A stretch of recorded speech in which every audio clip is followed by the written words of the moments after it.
I'm John Bella. I'm a co-founder of Rebar Group, who are the creators of Parking Day. Rebar was an art and design studio. And I'm going to talk a little bit about the history and origin of Parking Day and how it may be useful for you as a placemaking tool. So, Parking Day is one of many advocacy tools, I think, in your placemaking toolkit to focus on safer, greener, more equitable, and more playful streets. But to start with, I think it's important to remind ourselves that over 100 years ago, streets served a variety of functions. We didn't do a whole lot of community outreach before the first Parking Day.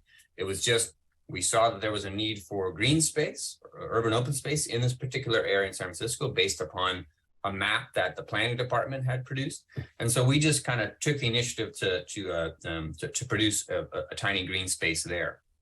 In subsequent years, it's really been about the partnership building and researching and understanding, what are the needs in your particular neighborhood? Is it really about public safety? Is it about a third space or just a social space?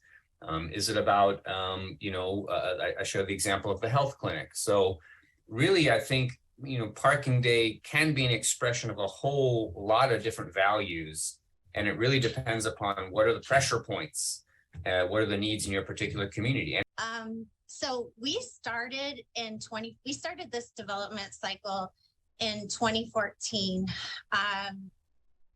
looking at a very controversial demolition effort that was going on in our downtown Pontiac, Michigan context. The effort was to demolish this middle structure and to allow 25,000 cars to stream through our tiny little walkable downtown. So we joined in the effort to save it and develop it, and then moved into Parking Day in 2017 for more hyper-local, small-scale urbanism in our downtown. But he not only just needs to taste it, he needs to carry some cartons inside the field. See, we're making that happen. See, we connect the local businesses right here at Parking Day. We keep on moving. That's what it's all about. To the ocean. Yep. We gotta go over here, so we gotta go across the street. Gotta see Ulsa. Listen, Our friends at Ulsa. We're live, right? And I'm jaywalking right now. Yes. That was great when you said I'm jaywalking, and before there was jaywalking, there was just crossing the street, right? Played more with the virtual space and included those networks, and also included Kaboom, which Kaboom had awarded our effort in the park a $56,000 award, and so they were included here too. Yes. Application process. So we're building that program this year. It's called the Parking Day Equity Program, and I'll hopefully share more about that at the next session. Okay. Yes.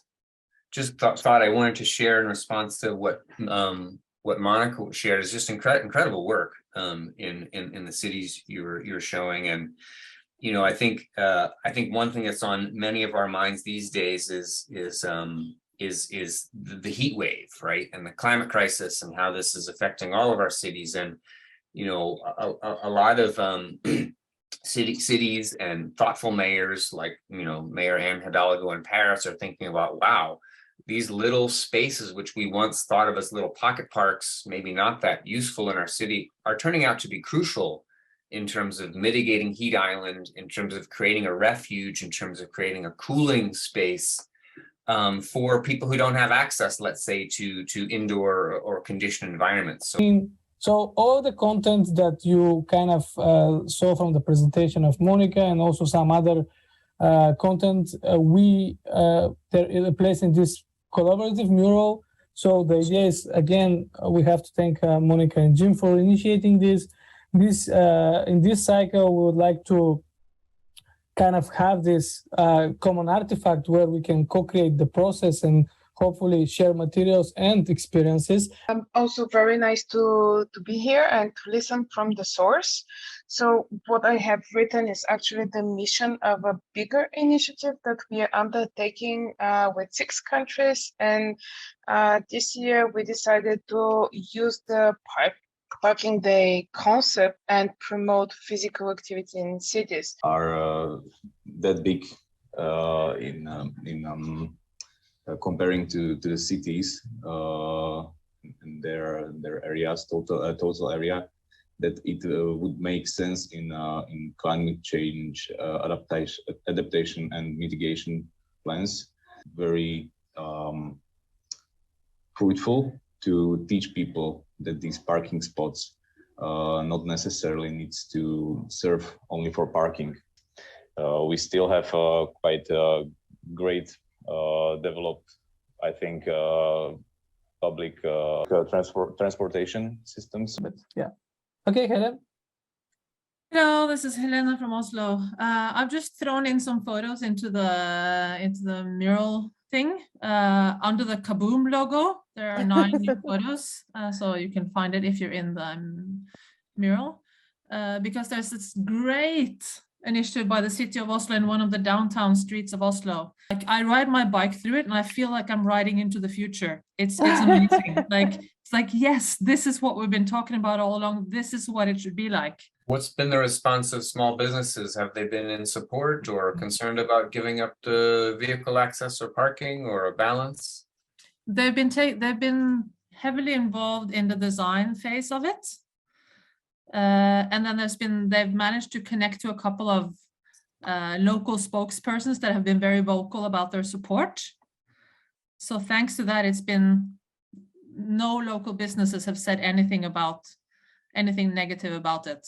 And I have one question for you, Helen, because I think some people in this group have maybe the similar question is, what happens with those parking lots that have been gone? Because in a lot of cities, parking lots in downtown generate quite revenue. What is, let's say, the win-win situation for the parking company of the city? Let's say, how do they balance their sheets? Do you have any idea on that?